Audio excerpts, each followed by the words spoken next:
The last rays of sunlight clung to the western hills like fading embers as the train screeched into the dusty town of Ash Bluff. The whistle cut sharp through the cooling air, drawing long shadows across the wooden platform. Elijah Carter stood with his hands jammed deep in the pockets of a weathered coat, the brim of his hat low over his brow. There were no crowds, no porters, no family reunions, just the wind and the ache in his chest. He hadn't meant to be there. Then he saw her. She moved like smoke, slow, uncertain, and barely held together. "Please," she whispered, "don't let him take me back." Elijah crouched beside her. "Ain't nobody taking you anywhere." The whistle faded into the wind, leaving only silence and dust in its wake. The platform cleared quickly after the train's departure, townsfolk hurrying to homes, wagons creaking under worn wheels, and ranch hands dispersing like tumbleweeds caught in opposing gusts.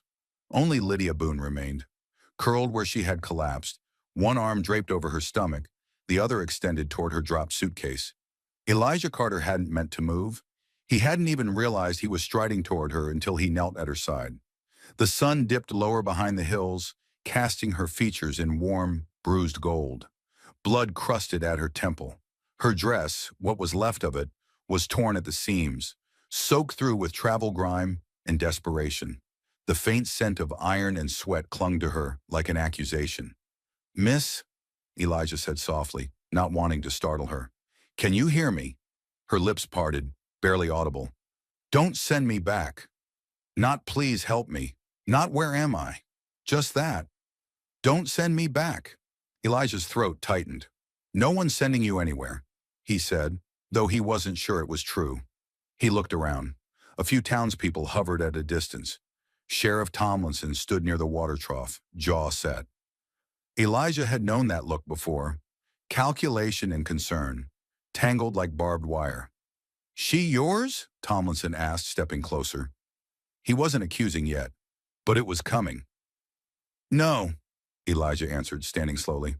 "But she's in trouble." Tomlinson's eyes narrowed. "Trouble's not what this town needs more of." "I'm not asking what the town needs," Elijah said, voice firm. "I'm telling you what I'm doing. She needs help. I've got room. I'll take her." The sheriff studied him a moment longer. Elijah was no stranger to town gossip. Folks talked about how he still hadn't fixed the windows in the chapel after his wife's passing, about how he spent more time with horses than people, about the fact that he hadn't been to church since the funeral. "You sure, Eli?" Tomlinson finally said, scratching his jaw. "She might not be what she seems. Women don't end up like that unless they're running from something mean."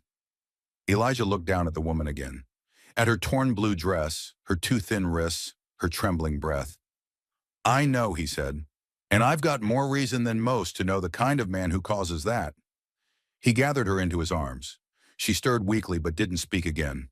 Her head lolled against his shoulder like a child too tired to pretend strength. He carried her to his wagon, ignoring the murmurs that rose in his wake. Some folks watched with pity, others with suspicion, but no one stepped forward to help.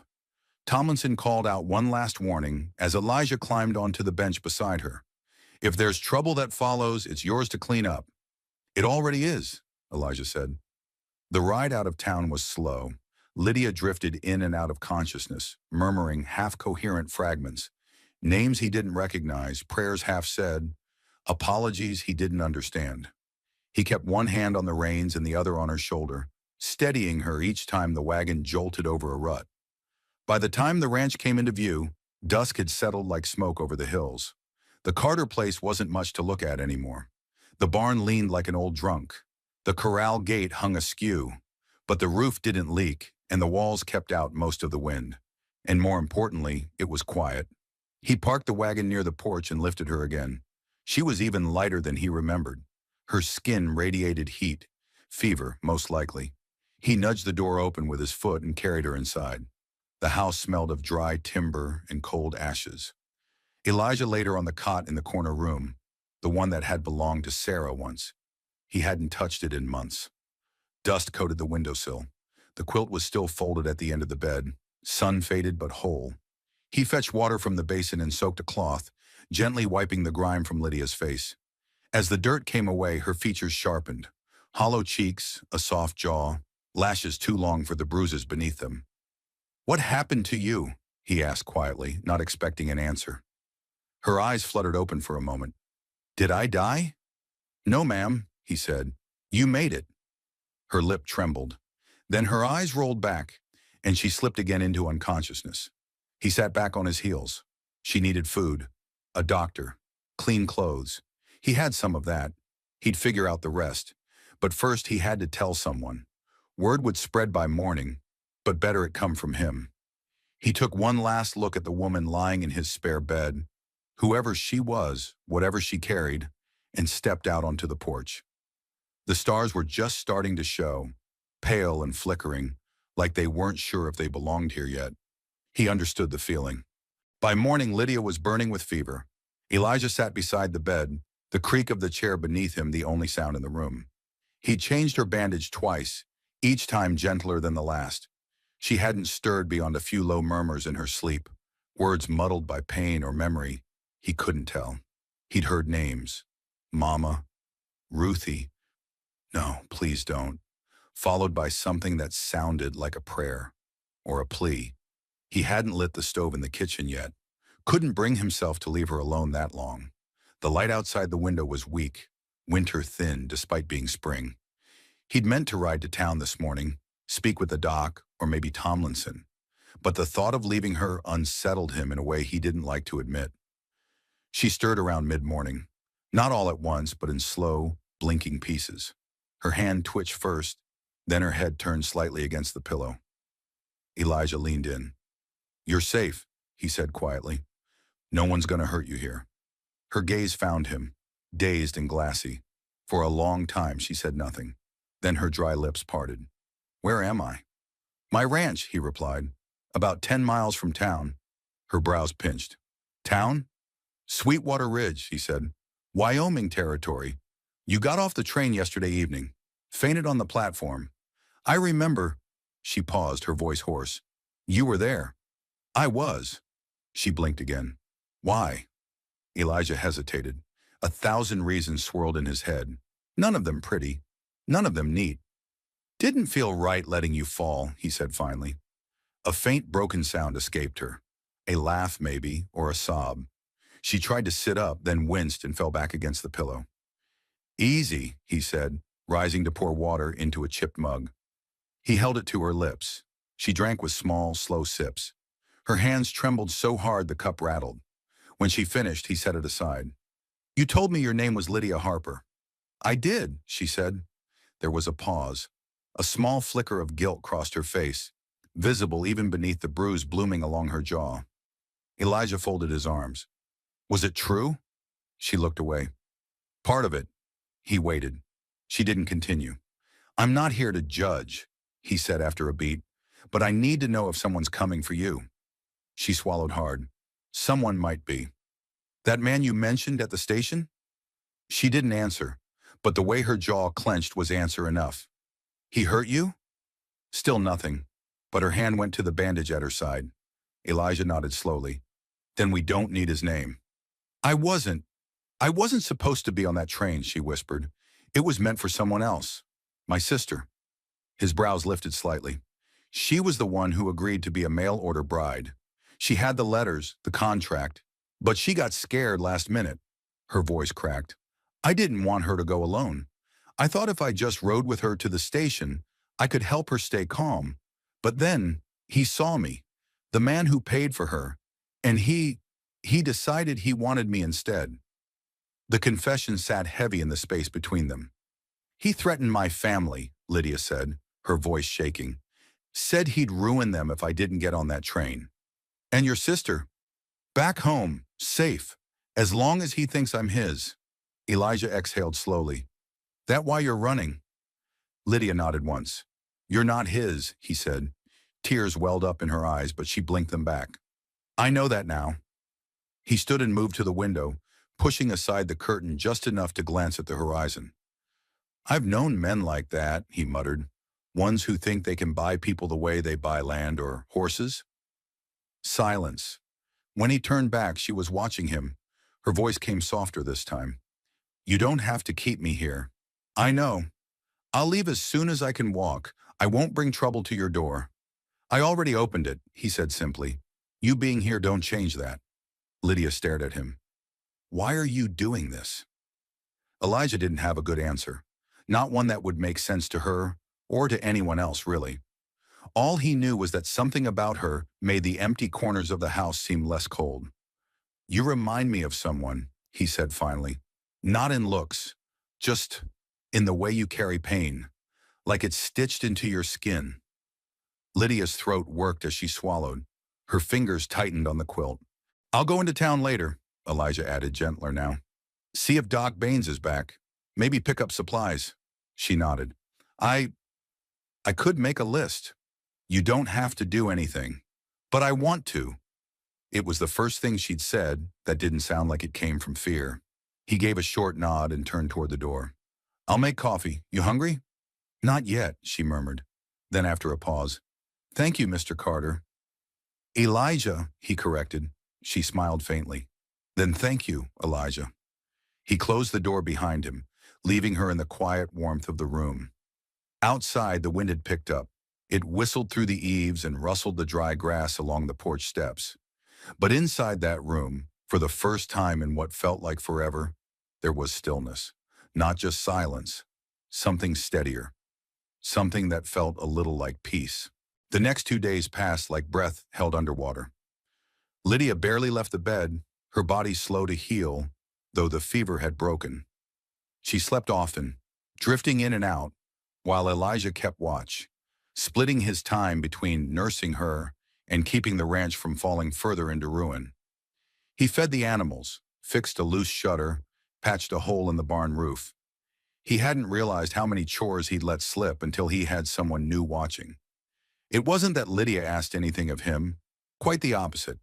But knowing she was in that back bedroom, her quiet presence filling up space where there had only been silence, it did something to a man. On the third morning, Elijah returned from the pasture and found her sitting up, propped against a pillow, reading the label of a jar from the pantry with narrowed eyes. You're up, he said, surprised. I'm bored, she replied. Her voice was thin, but her posture was stronger. And you're low on flour, he raised an eyebrow. You making a shopping list or planning to bake? She gave him a look that hovered somewhere between amused and defiant.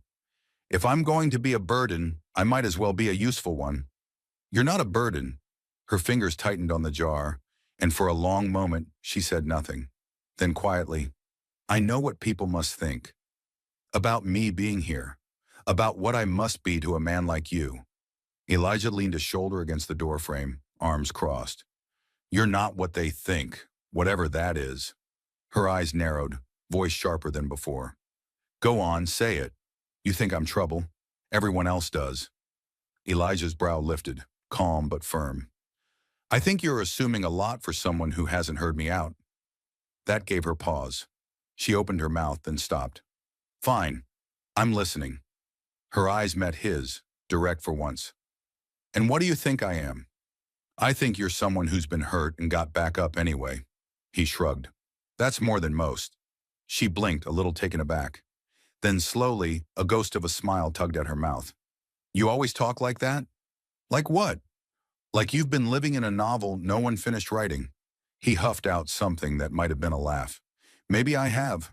Lydia set the jar aside and looked down at the quilt draped over her lap. This house. It's quiet, but not empty. Feels like it used to be full. Elijah's smile faded. It was. Wife? He nodded once. Mary. She died 2 winters ago. Fever. I'm sorry. He didn't say me too. Didn't need to. The silence between them felt respectful now, not strained. I didn't mean to take her room, Lydia said softly. I can move if... No, he said too quickly. Then more gently. She'd have wanted someone to use it. She hated seeing things go to waste. Lydia nodded, her eyes flicking toward the window. Did you love her? Yes. She didn't ask anything more. He appreciated that. Later, as Elijah chopped firewood beneath the gray sky, he caught sight of Lydia at the window watching him. She didn't hide or look away when he noticed, just stayed still, eyes distant. He thought of the way she'd spoken his name that morning, and how she'd said thank you without sounding afraid. There was a shift happening. Not fast, not loud, but steady like thaw after a long freeze. That afternoon, she asked if she could help with supper. Elijah hesitated, then nodded and pulled a stool into the kitchen for her. She moved slow, wincing when she reached too high, but she didn't complain. Instead, she rolled up her sleeves and chopped potatoes like a woman who'd once done it 1,000 times. When he handed her a tin of dried thyme, her fingers brushed his. The contact startled them both, but neither pulled away right away. Her skin was still cool, still fragile, but she was present, fully, visibly alive in a way she hadn't been when she arrived. As the stew simmered, Elijah found himself asking, "What did you do before?" Lydia stirred the pot carefully. "I was supposed to be a teacher. Took the exam twice, passed the second time." "Supposed to?" She gave a small shrug. "Didn't turn out that way." "Why not?" "My father got sick. Mama needed help with the younger ones." A pause. Then the letters came. The advertisements seemed like a way to ease the burden back home. Ruthie was the prettier one, the confident one. Everyone thought she'd go. "But you did." Lydia didn't answer right away. Then softly, "Sometimes you don't choose a road. It just opens in front of you, and walking feels easier than standing still." Elijah nodded slowly. "That's how I ended up with this ranch." She glanced at him, curious. "My brother got the family store. I got the land nobody wanted. Figured if I could make something of it, maybe I'd prove something." "Did you?" "Don't know yet." The kettle whistled. Elijah moved to pour the tea. Lydia watched him, her expression unreadable. Then as he handed her a cup, she asked, "Do you ever think of leaving?" "Sometimes," he admitted, "but I'm not sure where I'd go." She sipped quietly.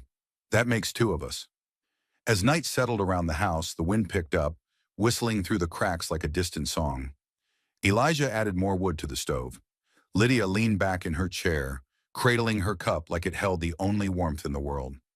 It struck him then how normal this all felt, like they were two people just sharing a quiet evening after a long day. Not a broken man and a bruised stranger stitched together by circumstance. "Do you want to stay?" he asked, the question sudden in the space between them. Lydia blinked. "You mean tonight?" "I mean longer." Her eyes searched his face, uncertain. "I'm not asking anything of you," he said quickly. It wouldn't be right to send you back out into the cold." Silence fell again. Not awkward, just weighty. Finally, Lydia nodded once. For now. That was all he needed. The next week passed in quiet rhythm. The days folded into each other, simple and steady. Elijah fixed the porch steps. Lydia swept out the dust that had gathered in corners. Even the wind seemed to have forgotten. Meals were modest. Stew, cornmeal biscuits, whatever vegetables he could coax from the tired garden, but shared without the long silences that had once ruled the house. Lydia's bruises faded. The cut at her temple left a faint line, but the haunted look that had shadowed her eyes began to lift. She still startled at sudden sounds, still glanced behind her shoulder when the wind whistled too sharp, but she stayed. That, Elijah knew, was no small thing. One evening, while gathering kindling near the fence line, Elijah noticed a boot print, too large to be his, too recent to be old. He knelt beside it, frowning, tracing the edge with 2 fingers. The soil was still soft beneath the surface, and the print faced the house. A watcher. He straightened slowly, heart thudding in a slow, steady drumbeat. The prairie stretched out flat and open, no sign of anyone now. Just the wind curling through the tall grass and the long shadows of dusk slipping across the ground. That night, he said nothing to Lydia. She was humming again, a soft tune with no words, folding linens by the hearth. Her hair was still damp from washing, tucked behind her ears. The domesticity of it all, the folded cloth, the way her feet tucked beneath her chair, the scent of wild sage from her soap, it felt almost dangerous in its normalcy. He didn't want to shatter it with the weight of what he'd seen, but the next morning he found another footprint, this time near the barn. They were being watched.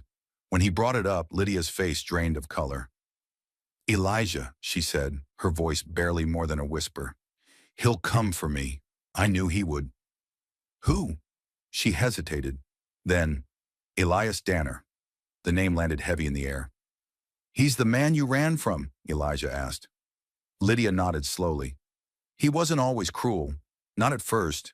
His letters were kind. Promised me a home, a future. But the closer the train came to his town, the more controlling his instructions became. How I should wear my hair, what I should call him, what I should leave behind. She swallowed hard, eyes fixed on the floor. He met me with a preacher, said he'd already paid the matchmaker and signed the contract. Said I owed him. Elijah clenched his fists. You don't owe him a damn thing. Lydia's mouth trembled. When I said no, he hit me, dragged me toward the wagon. I slipped away when the horses spooked. I ran, caught the next train out with no ticket and a busted shoulder. I've been running ever since. Then it's time you stopped, Elijah said. And it's time I started standing between you and men like that. She met his gaze. There was something different in her eyes now. Less fear, more resolve. Are you sure? If he comes, I've faced worse things than men who think they own others, Elijah said, his voice firm. I buried a wife, Lydia. I watched this land go dry and wild. I've already lost more than I thought I could stand. I'm not losing you, too. That night, he cleaned his rifle, laying out the ammunition beside it like pieces of quiet defiance. Lydia slept with the old revolver tucked beneath her pillow again. But this time, she didn't flinch when Elijah touched her shoulder to wake her for breakfast. This time, she reached for his hand. The next day, Elijah rode to town for supplies. He returned just before sundown, wagon bed loaded with sacks of flour, oats, beans, and a new lock for the front door. But the minute he stepped onto the porch, he knew something was wrong. The house was too quiet. He pushed through the door and found Lydia standing in the center of the room, white-faced and shaking. There was a man, she said.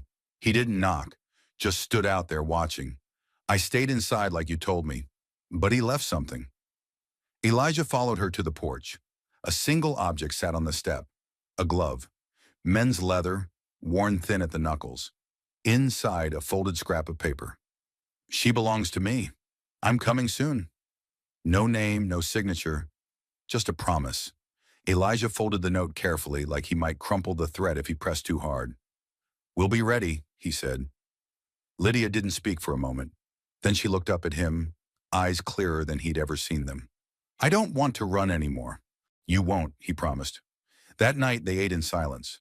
Not because there was nothing to say, but because they both knew the words would come later, when they were needed most. And when Elijah checked the front door one last time before bed, he turned and found Lydia already waiting by the window, revolver in hand. This time, he didn't tell her to sleep. He just pulled up a chair beside her, set his rifle across his lap, and nodded. Whatever comes, he said, we face it together. She reached out and touched his hand, small fingers curling around calloused ones. And for the first time in a long while, the ghosts at the edge of Elijah's fields didn't feel quite so close. By the third morning, the wind shifted. It wasn't just the scent of rain on the horizon or the eerie stillness that settled over the prairie. It was the weight in Elijah's bones, an ache that came before trouble, like the silence before a gunshot. He'd known that feeling during cattle raids, bad seasons, and the long winter after Mary died. This time it came with the sound of hoofbeats. Lydia was in the barn tending to a spooked chicken that had decided to nest in the hayloft. Elijah stepped out of the house with his rifle in hand, not even bothering to sling it over his shoulder. He saw the first rider crest the ridge just past the creek bed, then the second, and the third. They rode slow, deliberate, not charging, not hiding, just coming. They want to be seen, he muttered under his breath. By the time Lydia appeared at his side, a line of dust stretched behind the riders like a banner of warning. Her face was pale, but her spine was straight. She held her revolver with both hands. That's him, she said. Her voice didn't tremble. Elijah, that's Elias Danner. Danner was a tall man with sharp features and a mouth twisted into a permanent smirk. His black coat fluttered like a crow's wings. 2 men rode with him, hired guns by the look of them. Hard eyes, rough hands, no wedding bands or conscience. As they dismounted near the edge of the yard, Danner called out, McGrath, come on out. Let's not make this messy. Elijah stepped forward, Lydia a breath behind him. I figure you made it messy when you left her bleeding at a train station, he said, voice calm but loud enough to carry. Danner's grin widened. Now that's a fine story, but the way I heard it, she ran off after promising herself to a man. Broke contract. That makes her mine. Elijah didn't move. She's not livestock, Danner. She's not property. She's my wife. Danner's smirk faltered, just for a second. Convenient that. Marrying her the day she shows up, like you knew I'd come looking. I married her because she needed safety, Elijah said, and I aim to keep her safe. One of Danner's men spat in the dirt. The other unbuttoned his coat, revealing the holster beneath. Elijah didn't flinch. You looking to talk or start a war? Danner dismounted, boots crunching on the dry earth. Let's be civil, McGrath. I got paperwork from the matchmaker, signed by her father. I paid good money. She can come quiet or not. That's her choice. Lydia stepped forward then, so fast Elijah almost missed it. My father forged my name. He sold me without asking. That contract's void. Danner laughed. That's so. Then show me the annulment. Got a judge's stamp? I've got a marriage license, Elijah cut in, signed by Preacher Ellison and filed at the county office 3 days ago. That shut Danner up. The wind picked up then, kicking dust across the field. Somewhere a hawk cried above them. I don't care what piece of paper you have, Danner snarled. She was promised to me. You promised to treat her like a wife, not a prisoner, Elijah replied. You failed the minute you put your hands on her. There was a pause, a long, thick silence where everyone held their breath. Danner's hand twitched. So did Elijah's. Then, like lightning, one of the hired guns drew his pistol. Lydia fired first. Her shot was clean, practiced. The man staggered backward, hit the ground, and didn't move again. Elijah didn't hesitate. He turned his rifle on the second man, pulled the trigger, and watched him dive behind the trough. The bullet caught his thigh as he fell. He screamed and didn't get back up. Danner ducked, grabbing for his own gun, but Elijah was already moving. He tackled him hard, the two men hitting the ground in a cloud of dust and curses. Danner clawed at Elijah's coat, fists flying wild. Elijah, though older, was stronger and fueled by something meaner than anger, righteous fury. He punched Danner once, twice, until the man's nose bled and his cocky grin vanished. I should end this, Elijah growled, pressing the barrel of his rifle to the man's chest. But I want you to walk away. I want you to live knowing she chose me. Not because I forced her, because I gave her something you never could. Respect Danner spit blood, his voice a rasp. She'll regret this. She hasn't yet. Elijah stood, stepped back, and watched Danner stagger to his feet. He limped toward his horse, casting a final glare at Lydia, who still stood firm, revolver in hand, eyes cold as frost. Danner climbed into the saddle, groaning. You'll regret this too, McGrath. I've already lost a wife, Elijah said quietly. You can't scare me. The remaining gunman dragged himself toward his mount. Danner gave a sharp whistle, and they rode off, slow and bitter. When they were gone, Elijah turned to Lydia. She was trembling now, shoulders shaking. He rushed to her. You hurt? She shook her head. Number just. It's over, isn't it? He pulled her into his arms. I think it is. For a long moment, they just held each other. Around them, the prairie was quiet again. Later, when the sun sank low and the bodies were buried, Elijah lit the hearth. Lydia stood at the stove, stirring beans with one hand, a fresh bandage on her arm. He watched her in the lamplight, strength beneath the soft. What now? She asked softly. Elijah took her hand. Now, he said, we start living like they're never coming back. And Lydia, for the first time since stepping off that train, smiled like she believed it. The first light of morning filtered through the slats in the barn, painting the hayloft in warm gold. Elijah woke with a start, the faint ache in his back reminding him he'd fallen asleep on the cot in the tack room again. He sat up slowly, stretching the stiffness from his shoulders. Lydia had insisted he rest inside, but he'd stayed close to the barn all the same. Even with Danner run off, there was still a shadow on the land, a habit of looking over one's shoulder that wouldn't fade overnight. But this morning there was peace in the stillness. He stepped outside, boots crunching over dry straw, and saw Lydia in the yard, her braid trailing down her back, apron dusted with flour, and a soft smile on her lips as she shooed away a chicken that had no business near the porch. The house behind her had changed. Nothing drastic, just little things. The curtains no longer hung limp. The shutters were mended. There were flowers in a chipped enamel pot by the door. It looked lived in again. Loved even. She looked up and saw him. "You're up late," she teased. "It's barely past dawn," he replied. "That's what I said." Her grin widened, but it faded as she studied his face. "You didn't sleep again, did you?" "Some," he lied, and she knew it. She walked toward him, wiping her hands on her apron. "You don't have to keep watch every night, Elijah. He's gone." "He may be," he said, "but worry sticks longer than any outlaw." She didn't argue, just slipped her hand into his. "So does love." They stood together for a while, watching the sun lift over the ridge like it had a dozen times before. But this time it felt different. Warmer. Less like survival, more like beginning. "You know," she said quietly, "when I first got off that train, I didn't think I'd last a day here. I figured I'd either run or vanish." Elijah's grip tightened around hers. "And now?" he asked. "Now," she said, "I'm thinking about planting wildflowers. The good kind.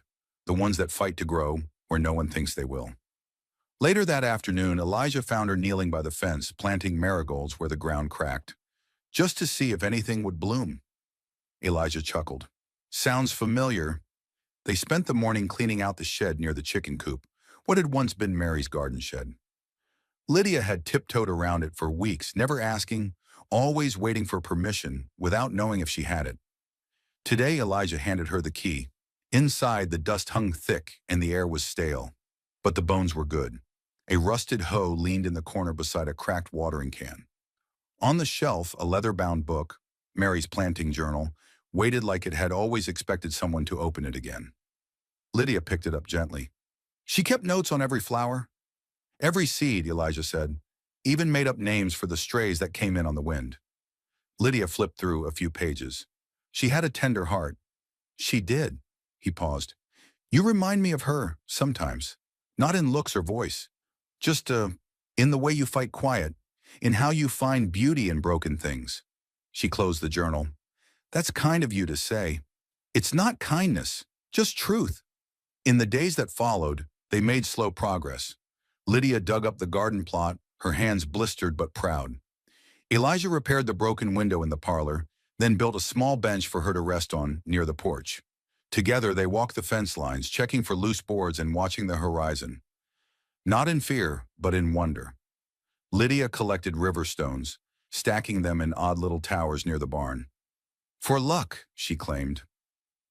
One evening, a wagon rolled into the yard. It was Sheriff Callahan, alone this time, hat in hand and dust on his boots. "Just checking in," he said. "Had word Danner's left the territory. Heard he's licking his wounds in Kansas." Elijah nodded. "Hope the wind takes him farther." The sheriff glanced at Lydia. "You're looking well, Mrs. Carter." She smiled, small and sure. "I am well." The sheriff lingered a moment, then pulled a small envelope from his coat. "Found this in the office, addressed to Elijah. Looks old." Inside was a letter faded with time. It was from Mary. A letter written years ago, sealed and forgotten at the bottom of some old desk drawer. Elijah read it in silence. At the end it said, "If something ever happens to me, don't let the light go out in that house. Let it be full of laughter again. Let someone plant wildflowers, even if they bloom where I never did." He folded it with care and slipped it into Lydia's garden book. That night, as the wind danced through the prairie grass, they sat on the porch. Lydia leaned into Elijah's side, his arm curled around her shoulders. Her head rested on his chest, rising and falling with each breath. "I didn't think I'd get this," she whispered. "This?" he asked. "A home, a man who sees me, a life that doesn't begin and end in fear." He kissed her hair. "You didn't just get it, Lydia," he said. "You built it. You fought for it." The stars came out one by one. The coyote cried in the distance. Somewhere in the dark, the wildflowers were already reaching for the light. Tomorrow there'd be work to do, fences to mend, a garden to tend, maybe even a neighbor to call on. now that the gossip had softened into respect. But tonight was quiet, safe, home. And so, on windswept land where dust clings to memory, a woman fleeing her past found a man still haunted by his. A broken ranch, two wounded hearts, and a spring no one expected.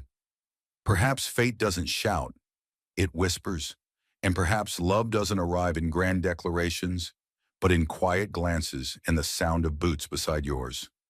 Now tell me this, where do the deepest bonds take root? In longing, in loss, or in courage? Drop your thoughts in the comments. Did Lydia's strength move you more, or Elijah's silent devotion? Until we meet again in the next story, remember, the strongest roots are the ones that hold after the storm.